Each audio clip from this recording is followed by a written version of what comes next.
سائل يسأل يقول: فضيلة الشيخ، لماذا هذا العداء على الجهاد وتحريض الناس على عدم الذهاب إليه، مع أن الأمة الإسلامية محتاجة إلى الجهاد والأعداء لا يريدون الجهاد، فلماذا نوافقهم؟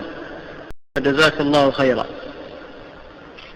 نحن نحب الجهاد ونرغب فيه، لكن هذا ليس بجهاد. قلنا إن هذا ليس بجهاد، هذا تخريب، قتل للنفوس بغير حق، هذا جهاد. حتى نفسه يقتلها بغير حق، هذا جهاد.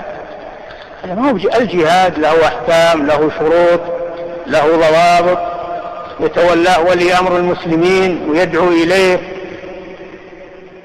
حتى بنو إسرائيل قالوا لنبي لهم: ابعث لنا ملكا نقاتل في سبيل الله. ما راحوا يقاتلونهم، كل واحد أخذ السلاح: ابعث لنا ملكا نقاتل في سبيل الله. يعني قائد، طلبوه من نبي لهم، من ولي الأمر. فالجهاد مرجعه وهذا من الأحكام السلطانية، مرجعه لولي الأمر، هو الذي يأمر به، وهو الذي يتولاه، وهو الذي يجند الجنود، وهو الذي يعد الأسلحة.